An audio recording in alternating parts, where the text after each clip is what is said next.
بسم الله الرحمن الرحيم الحمد لله والصلاة والسلام على رسول الله وعلى آله وصحبه ومن تبعهم بإحسان إلى يوم الدين أما بعد الدرس العاشر.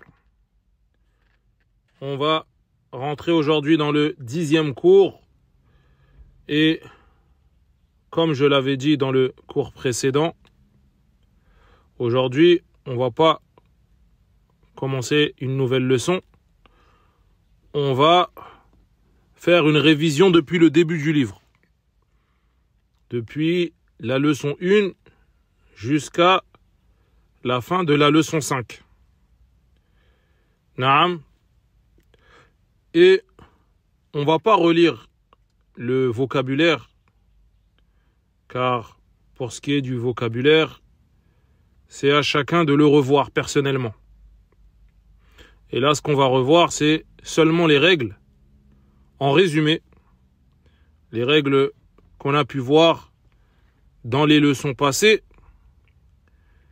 Et le cours prochain, bi'idhnillah, on commencera la leçon 6. Taïb. À savoir que dans ce livre, il y a 23 leçons. Il y a 23 leçons. Et ce qu'on va essayer de faire, c'est qu'à chaque fois, après avoir fini 5 leçons, on révisera ces 5 leçons. Ces 5 dernières leçons, on les révisera. Et c'est une bonne méthode, déjà pour réviser, et surtout pour voir si les règles sont bien acquises. Car des fois, la règle, on pense l'avoir comprise, et après répétition, on se rend compte qu'on n'avait pas forcément tout bien compris. Naam. Donc, on reprend depuis le début. Ad-Dars al-Awwal, on avait vu dans cette première leçon, Hadha. On se rappelle de Hadha, qui veut dire ceci, celui-ci. C'est un démonstratif, Ismu Ishara, pour désigner une personne, un animal ou un objet. Et cette chose qui sera désignée, on dit dans la langue arabe, El-Musharu ilay. Et Hadha, pour pouvoir être utilisé, il doit avoir 3 conditions. Il doit être mufradun, il doit être singulier, il doit être mudhakkarun, il doit être masculin, il doit être qaribun, il doit être proche. Et également, on peut ajouter une 4e chose, que il s'utilise pour une personne dotée de raison ou non. Naam. Mithal, un exemple. Hadha Muhammadun. Hadha ismu ishara. Al-musharu ilay Muhammadun. C'est mufradun. C'est un mudhakkarun. Et il est proche. Qaribun. Et il est aqilun. Il est doué de raison. On peut dire aussi Hadha baytun. C'est la même chose, simplement c'est ghayru aqil. C'est ce qui est visé, c'est une chose dotée, non dotée de raison. Ça c'était pour Hadha. Après on avait vu des kalimat, on avait vu quelques vocabulaires, quelques mots. Aussi, on se rappelle que Hadha se prononce avec une prolongation, avec un mad. On dit Hadha, mais il s'écrit Hadha. Il s'écrit Hadha, sans le mad à l'écrit. Ensuite, on a vu comment interroger sur une chose. L'ismu istifham, ma. Ma hadha. Ma hadha. qui veut dire qu'est-ce que c'est. Et ça, on avait dit que c'est pour le ghayru aqil, la chose qui est non dotée de raison. Donc si je te dis par exemple ma hadha, je vise une chose. Et la réponse, ça peut être hadha kitabun. Hadha kitabun. Ceci est un livre. Ma hadha. Ma hadha. Hadha qamisun. Qu'est-ce que c'est? Ceci est un qamis. Et donc là, on ne peut pas dire ma hadha et répondre hadha rajulun. Hadha rajulun, car ma ne s'utilise que pour le ghayru aqil, la chose qui n'est pas dotée de raison. Pour hadha rajulun, on aurait dit man hadha. C'est celui qu'on va voir juste après. Naam, on a vu également l'ismu istifham. Naam, al-hamzatu al-istifham qui se place avant hadha. Par exemple, ahadha baytun, qui veut dire est-ce que c'est une maison? Et la réponse, on avait dit que soit c'est na'am, soit c'est là, soit c'est oui, soit c'est non. Donc, par exemple, ahadha baytun, al-jawab, na'am, hadha baytun. On aurait pu dire, si ce n'était pas le cas, la, hadha masjidun. Non, ceci est une mosquée. Hamzatul istifham. Ahadha kursiyun. Est-ce que ceci est une chaise? La, hadha sarirun. La, hadha sarirun. Non, c'est un lit. Wa hakadha. Ensuite, il y avait des exercices liés à cette leçon. Et ensuite, c'était man. Man, c'est pour demander. Ça, ismu istifham également, c'est pour interroger, mais sur une personne. Aqil. Une personne douée de raison. En exemple, tu peux dire man hadha. Man hadha. Qui est-ce? Al-jawab, la réponse. Par exemple, hadha talibun. Hadha talibun. Ceci est un étudiant.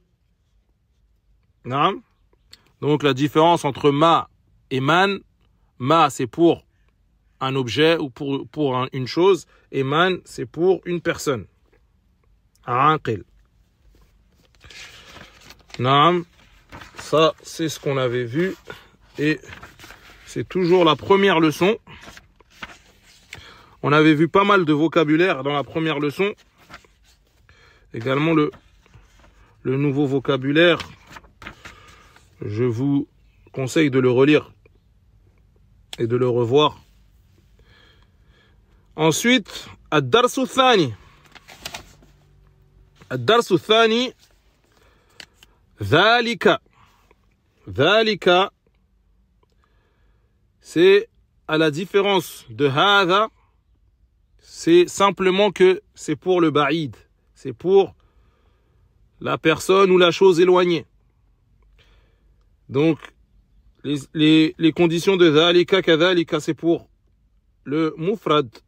Mufradun, singulier, mudhakkarun, masculin. Et là, à la place de qarib, c'est ba'idun, l'éloigné. Par exemple, dhalika,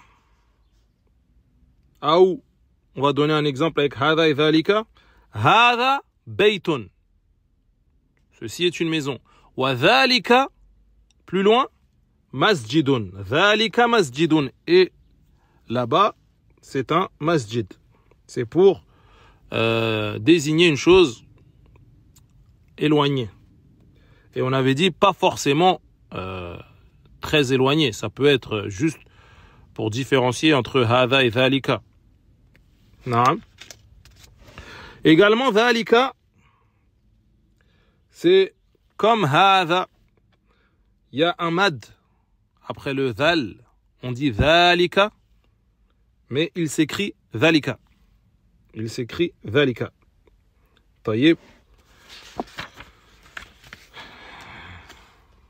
Non, la deuxième leçon, c'était seulement dhalika. الدرس الثالث حرف التعريف, le alif lam. Car à ce stade-là, on avait vu que le mot indéfini, nakira, c'est-à-dire baytun, masjidun, mudarrisun. Et là, on avait vu qu'est-ce qui se passait avec le alif lam. Quand on fait rentrer alif lam, ça rend le mot défini, ma'rifa. Par exemple, masjidun, qui veut dire une mosquée. Quand on fait rentrer le alif lam, ça donne quoi? Al-masjidu. Al-masjidu.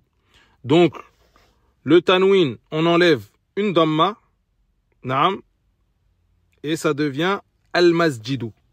Et ça veut dire la mosquée. Ça le rend le mot défini. Taïb. On avait vu également dans cette leçon, on avait vu que quand on faisait rentrer le alif lam, il fallait un mot pour l'accompagner pour que la phrase ait un sens. Par exemple, al-qalamu, le stylo, il fallait quelque chose pour que la phrase soit correcte. On ne peut pas dire al-qalamu et s'arrêter. Le stylo, on attend la suite. Al-qalamu maksurun, par exemple. Donc le stylo est cassé. Al-qalamu, c'est le mubtada, c'est celui qui commence la phrase. Wa maksurun, c'est le khabar, c'est l'information. Et ça, on avait dit, on appelle ça une jumla ismiya. Al-jumla al-ismiya. Et c'est une phrase nominale et sa particularité, c'est qu'elle commence par un mot. À la différence de la al-jumla al-fi'liya, qui commence, elle, par un verbe. On va revoir cela. De toute façon, on va le revoir même par la suite dans les leçons prochaines. Taïb. On avait vu également dans cette leçon al-huruf al-shamsiyya ou al-huruf al-qamariyya. On avait vu que pour al-huruf al-shamsiyya, c'est là qu'il se passait quelque chose. Pour al-huruf al-shamsiyya, on prononçait pas le lam et il y avait une shadda qui s'ajoutait après le lam.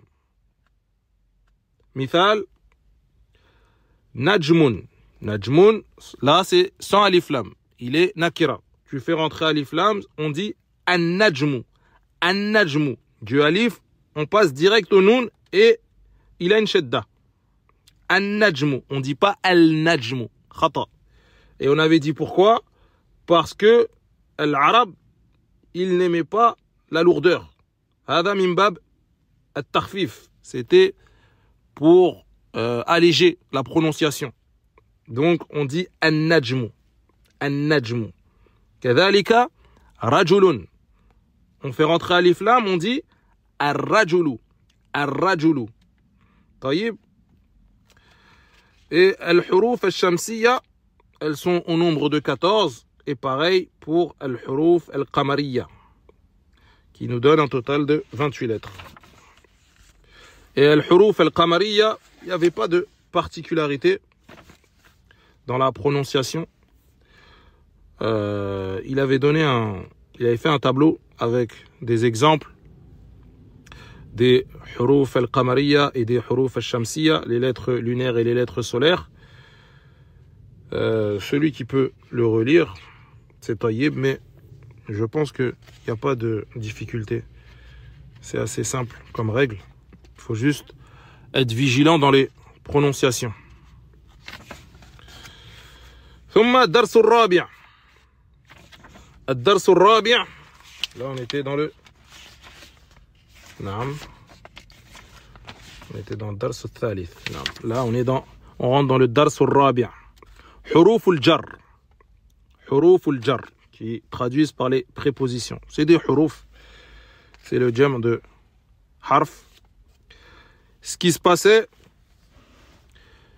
quand une de ces lettres rentrait avant le mot, c'est que le mot terminait avec une kasra. Et on dit qu'il est majrour. Par exemple, al-baytu. Al-baytu. Si je fais rentrer harfu jar fi, je dis fil bayti. Fil bayti. Donc, al-bayt, il a pris une kasra. Et fi, son sens, c'est à l'intérieur. À l'intérieur de quelque chose, dedans. Donc là, c'est dans la maison. Fil bayti. On avait vu d'autres huruf. On avait vu ala, qui veut dire sur. On a vu min, qui veut dire de, démarrer d'un point. Il a arrivé à cette chose, vers cette chose. Naam. On peut lire quelques exemples pour se faire une révision. Al-baytu fil bayti, al-masjidu fil masjidi, al-maktabu ala al-maktabi, sur le bureau, as-sariru ala as-sariri, sur le lit. Naam. Également dans cette leçon, on avait vu aïna, qui veut dire où, qui est également un ismu istifham qu'on utilise pour se renseigner sur un lieu. Et pas forcément qu'on utilise pour une chose seulement. C'est valable également pour une personne dotée de raison. Par exemple, aïna Muhammadun, où est Muhammad? Et pour une chose, aïna al-kitabu, où est le livre? Naam. Donc ça, c'est aïna. On avait vu également dans cette leçon deux pronoms. Huwa, huwa qui veut dire il, lui. Et on avait vu hiya, qui veut dire elle. Exemple, aïna yasirun, aïna yasirun. Al-jawab, la réponse, huwa fil masjidi. Il est à la mosquée. Et on avait dit également, on utilise ça pour éviter les répétitions. Aïna yasirun, pour éviter de redire yasirun fil masjidi. On dit huwa. C'est plus court et ça évite les répétitions. Wa hiya kadhalik. Hiya, elle. Aïna aminatu. Hiya fil matbahi. Où est Aminatu? Elle est dans la cuisine. Aminatu, prénom féminin, n'accepte pas de tanwin. On se rappelle de ça. Les prénoms féminins, même s'ils n'ont pas ce ta al-marbouta, ils n'acceptent pas de tanwin. On avait vu dans cette leçon deux mots féminins également, des mots et pas des prénoms. As-sa'atu wal-ghurfatu. As-sa'atu qui veut dire la montre, wal-ghurfatu qui veut dire la chambre. Et les mots féminins, leur indice, c'est qu'ils ont ce ta al-marbouta, ce ta qui est lié et qui est un ha avec deux points au-dessus. Naam. Donc ça, c'est ce qui va différencier le féminin du masculin. Et également ça, je pense pas qu'on l'avait mentionné, les mots féminins, on peut s'arrêter, mais dans la prononciation et à la fin faire un ha. As-sa'a, al-ghurfa. Comme dans, par exemple, كذلك في القرآن, dans la sourate al-qari'a.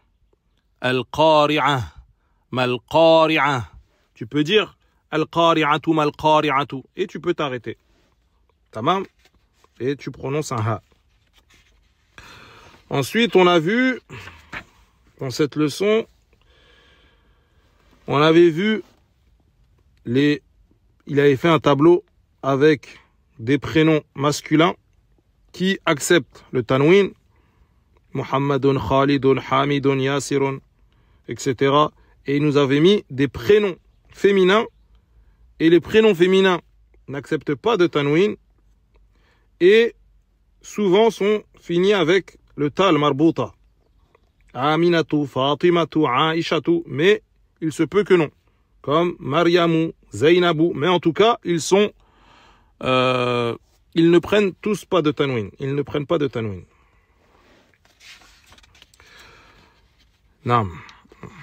On a vu également dans cette leçon, on avait vu min et ila, on a déjà dit.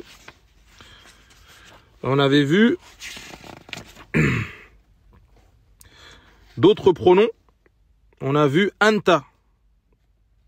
Anta, qui est un damir, un pronom pour désigner toi, tu.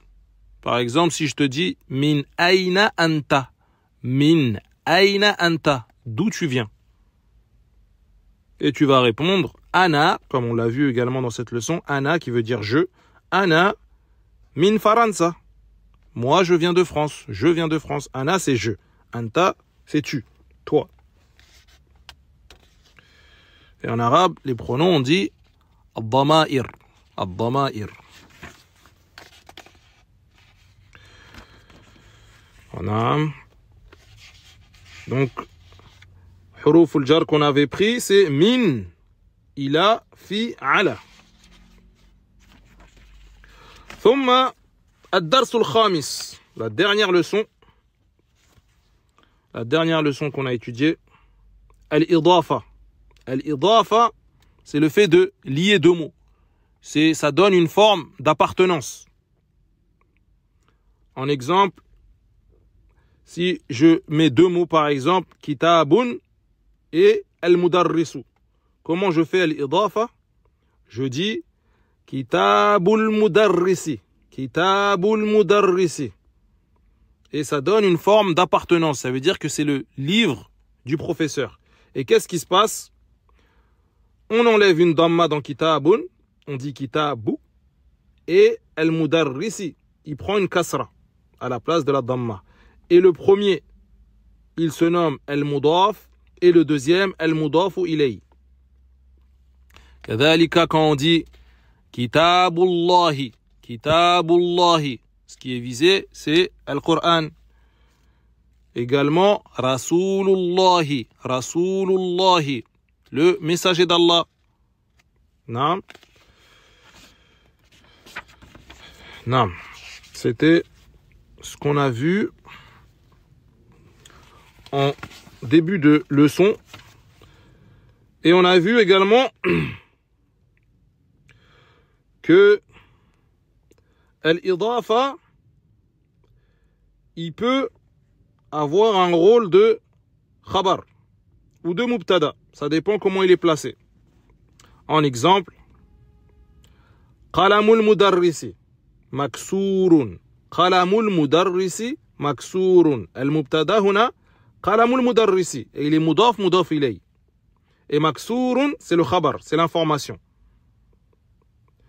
Un autre exemple, al-Qur'anu kitabullahi.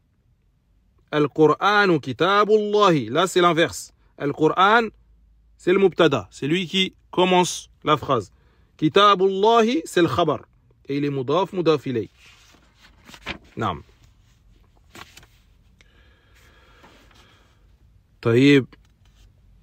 On avait vu également, dans cette leçon, on avait vu également que man pouvait avoir le rôle de mudaf ilay, même s'il ne change pas.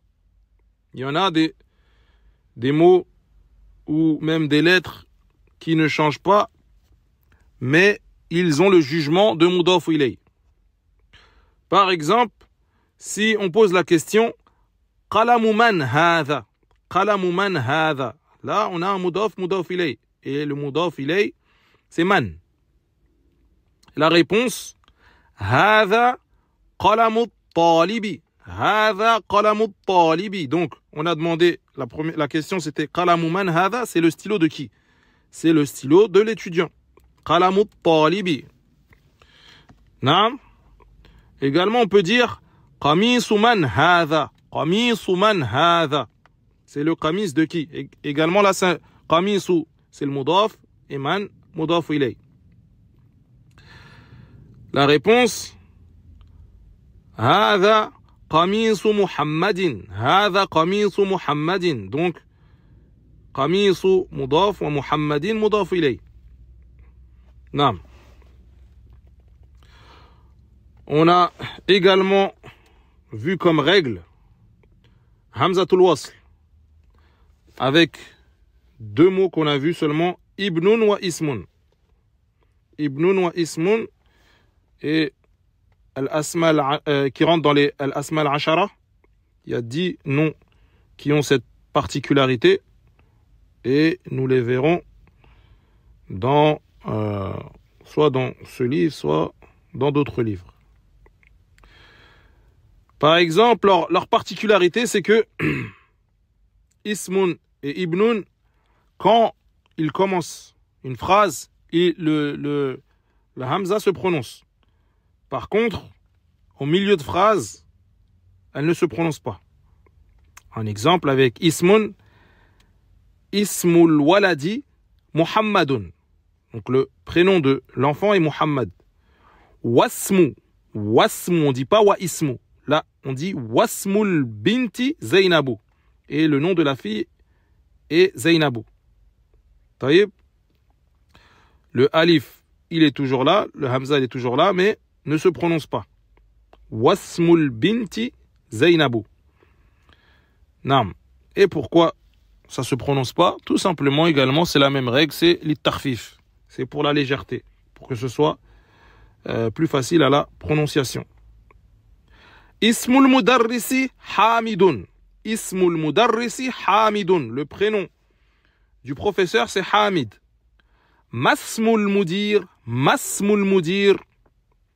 Masmul Mudir. On saute le Hamzatul Wasl. Et Masmul Mudir, quel est le nom du directeur? Ça, c'était la règle pour Hamzatul Wasl. Il se prononce en début de phrase et pas en milieu. Naam. Ensuite, il y avait un exercice où il fallait lire justement cette règle et faire attention dans la prononciation. Et je crois qu'on a tout vu.